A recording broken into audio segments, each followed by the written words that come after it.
Hello বন্ধুরা, সবাইকে শুভ নববর্ষ। নতুন বছরে সবার অনেক অনেক ভালো কাটুক এই কামনাই করি ভগবানের কাছে। আজকে নববর্ষতে আমাদের বাড়িতে রান্না হয়েছে ফ্রায়েড রাইস আর চিকেন কষা। তার জন্য দেখো, চিকেন কষা করতে আগে আলুগুলোকে ভেজে রেডি করে নিয়েছি।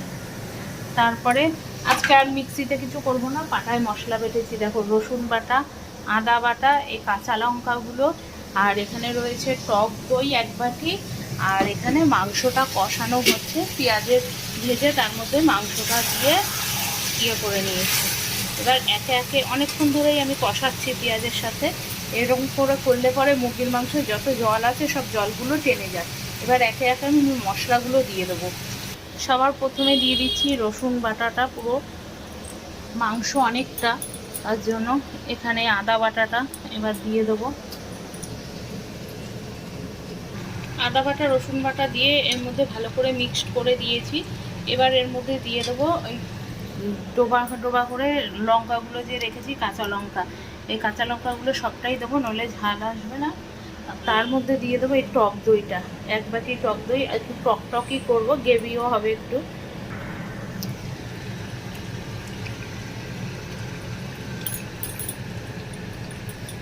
টক দইটা পুরোটাই দিয়ে দিয়েছি। এবার লঙ্কাগুলো একটু পরে দেবো, এগুলো মিশুক, তেল ছাড়া হয়ে গেছে মাংস দিয়ে। এবার একটু কষিয়ে তারপরে আমি কাঁচা লঙ্কাগুলো ওপর দিয়ে দেবো। চলো বন্ধুরা দেখি, এবার অনেকক্ষণ ঢেকে ঢেকে কষিয়েছি। এবার দেখি কেমন হয়েছে কালারটা।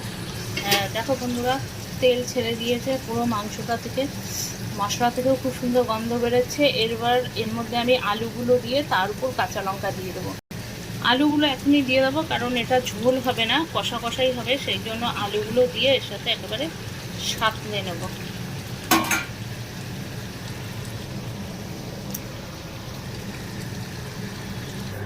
দেখো বন্ধুরা, আমার মাংস পুরো রেডি, কমপ্লিট। এই যে এই একটা হ্যাংলা আছে আমাদের বাড়িতে, টেস্ট করার জন্য চলে এসছে হ্যাংলা। এখন ওকে টেস্ট করার জন্য দিতে হবে। হ্যালো বন্ধুরা, সবাইকে শুভ নববর্ষ। খুব ভালো কাটুক। দেখো বন্ধুরা, এটা আমার পয়লা বৈশাখের নতুন ড্রেস। আমার মাম্মি কেমন চিকেনটা বানিয়েছে আমি খেয়ে তোমাদেরকে পরে বলছি। বন্ধুরা, আমার মাম্মি আমাকে টেস্ট করতে দিয়ে দিয়েছে, এখন আমি খেয়ে বলছি কেমন হয়েছে। বন্ধুরা, অসাধারণ হয়েছে, না খেলে বুঝতে পারবে না। আমার মাংস রান্না কমপ্লিট।